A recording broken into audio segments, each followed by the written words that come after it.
거동이 불편해진 부모님을 곁에서 모시고 싶지만 현실적인 생활비와 간병비 걱정에 밤잠 설치는 분들 많으시죠. 그런 분들을 위해 국가가 준비한 아주 특별한 제도가 있습니다. 바로 가족요양입니다. 자격증을 딴 자녀나 배우자가 부모님을 직접 돌보면 국가에서 정당한 급여를 지급하는 제도인데요. 이번에는 그 첫 시간으로 과연 나도 가족요양을 할 수 있을지 신청 자격과 기초 지식을 아주 쉽게 정리해드립니다. 이번 영상만 보셔도 효도의 길을 걷는 발걸음이 훨씬 가벼워지실 거예요. 먼저 가족요양이 무엇인지 정확히 짚고 넘어갈까요? 보통 요양보호사라고 하면 낯선 남의 집에 가서 일하는 것만 생각하시죠? 하지만 가족요양은 다릅니다. 나의 부모님, 내 남편 혹은 내 아내를 내가 직접 돌보는 것도 하나의 직업으로 인정해주는 거예요. 외부인이 집에 오는 걸 유독 꺼리시는 어르신들이 참 많잖아요. 그럴 때 자녀가 정성껏 모시면서 국가로부터 그 수고에 대한 월급을 받는 겁니다. 단순히 봉사하는 게 아니라 국가가 공인한 전문 요양 서비스를 가족이 제공하는 셈이죠.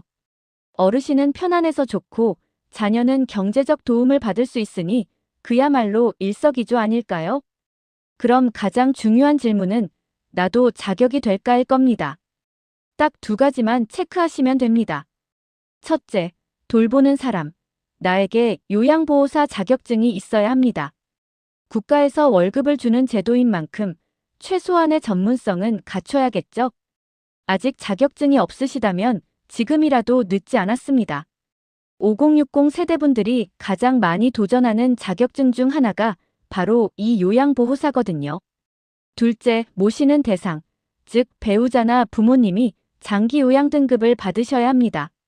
1등급부터 5등급, 그리고 인지지원 등급까지 있는데 이 등급이 있어야만 가족요양 서비스를 신청할 수 있습니다. 그럼 가족의 범위는 어디까지인가요? 라고 많이들 물으시는데요. 생각보다 그 범위가 아주 넓습니다. 자녀와 배우자는 당연히 되고요. 며느리, 사위, 형제자매, 심지어 손자나 손녀도 가능합니다.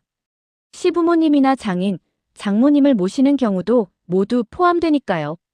가족 중에 자격증 있는 분이 있다면 꼭 확인해 보셔야겠죠? 2026년 현재 사설 간병인 한 명 쓰려면 하루에 15만 원, 한 달이면 400만 원이 훌쩍 넘습니다.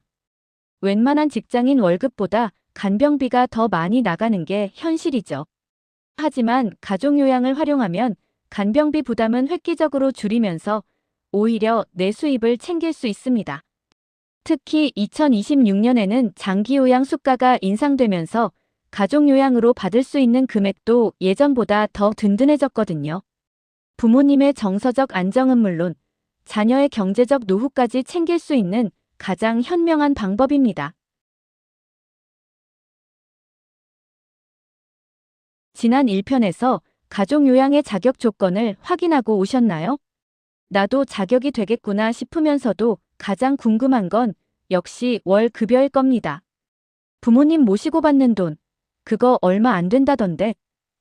센터마다 급여가 다르다던데 진짜인가요? 이런 의문들 많으시죠? 그래서 이번에는 2026년 인상된 수가를 기준으로 내 주머니에서 나가는 돈과 내 통장에 들어오는 돈을 이런 단위까지 낱낱이 파헤쳐 드립니다. 이번 영상만 보시면 센터 상담 가기 전에 이미 계산기 다 두드리고 가시는 겁니다. 가족요양 급여를 이해하려면 먼저 시간을 알아야 합니다. 크게 두 가지 유형이 있는데요. 첫 번째는 가장 일반적인 60분 요양입니다.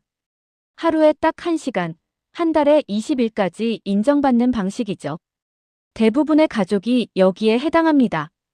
두 번째는 조금 더 긴 90분 요양입니다. 이건 한 달에 무려 31일, 즉 매일매일 인정받을 수 있는데요. 다만 조건이 조금 까다롭습니다. 부부 2명 모두 65세 이상이거나 어르신이 치매로 인해 폭력, 폭언이나 피해 망상 같은 특수한 증상이 있을 때만 가능합니다. 내가 어디에 해당하는지 먼저 파악하는 게 급여 계산의 첫걸음입니다. 이제 진짜 숫자를 확인해 볼까요? 2026년 예상 수가 기준입니다. 먼저 하루 60분, 월 20일을 모시는 경우입니다. 국가에서 정한 총 서비스 가격은 약 50만 원을 살짝 넘습니다. 여기서 내가 내야 할 본인 부담금 15%를 떼고 보험료 및 센터 운영비를 제외하면 여러분의 통장에 찍히는 실수령액은 약 35만 원 내외가 됩니다. 그럼 하루 90분, 월 31일을 꽉 채워 모시는 경우는 어떨까요? 이때는 금액이 쑥 올라갑니다. 총 수가가 100만 원을 넘기 때문이죠. 본인 부담금, 보험료 및 센터 운영비를 제외하면 여러분이 실제로 손에 쥐는 돈은 약 70만 원 내외 수준입니다. 제법 생각보다 많은데? 라고 하시는 분들 계시죠? 웬만한 파트타임 아르바이트보다 낫고 무엇보다 내 부모님을 내가 직접 정성껏 모시면서 받는 돈이라 그 가치는 더 큽니다. 여기서 중요한 팁 하나. 상담을 다니다 보면 센터마다 주는 금액이 조금씩 다를 거예요. 왜 여기는 34만 원이고 저기는 36만 원일까? 라며 의아해 하실 텐데요. 이유는 바로 방문요양센터 운영비 때문입니다. 국가가 주는 수가는 똑같지만 센터에서 소요되는 운영비나 배분율이 센터마다 조금씩 다르거든요. 또 4대 보험을 가입해주는지에 따라서도 실수령액이 차이 날 수 있습니다. 그러니 무조건 많이 준다는 곳만 찾기보다는 행정 처리를 꼼꼼하게 해주고 소통이 잘 되는 믿을 만한 센터를 고르는 게 장기적으로는 훨씬 유리합니다.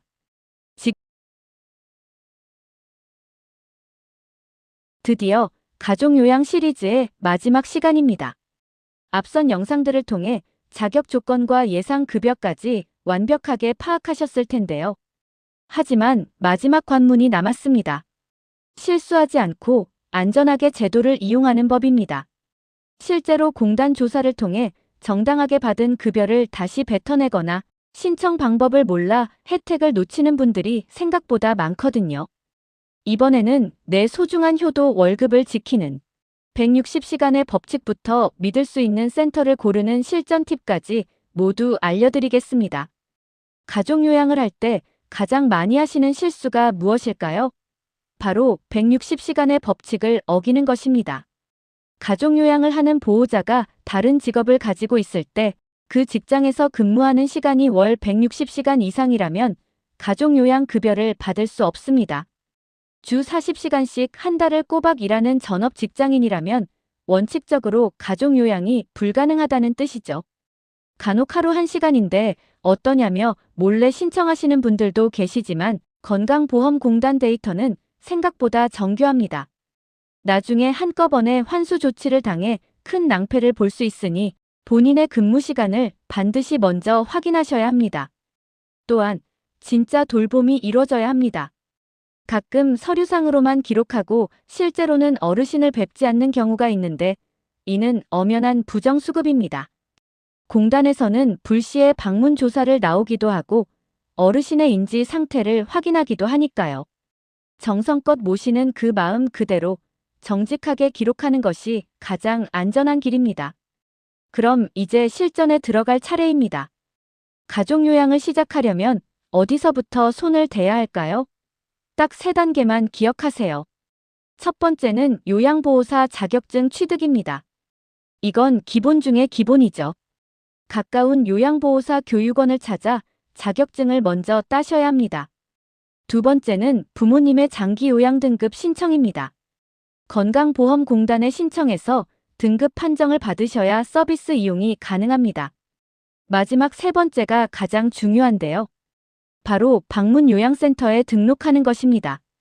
가족요양은 개인적으로 하는 게 아니라 반드시 센터에 소속되어야 급여가 나옵니다. 이때 어떤 센터를 골라야 할까요? 무조건 돈을 많이 준다는 곳보다는 상담이 친절하고 행정 처리가 깔끔한 곳을 고르세요. 특히 우리 센터는 가족요양 배분율이 어떻게 되나요? 라고 당당히 물어보시고 여러 곳을 비교해 보시는 게 좋습니다. 국가 수가는 전국 어디나 똑같지만 보호자님께 돌아가는 실제 금액은 센터의 운영비에 따라 달라지기 때문입니다. 내 부모님을 모시는 파트너를 고른다는 마음으로 꼼꼼히 따져보세요. 지금까지 1편부터 3편까지 가족 요양의 모든 것을 함께 살펴봤습니다. 부모님이나 배우자를 잘 돌보는 일은 분명 존경받을 일입니다.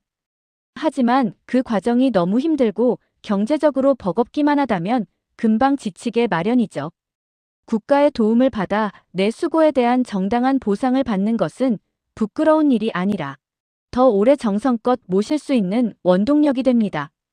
여러분의 원만한 간병 생활과 평안한 노후를 진심으로 응원합니다. 구독과 좋아요, 알림 설정 부탁드립니다.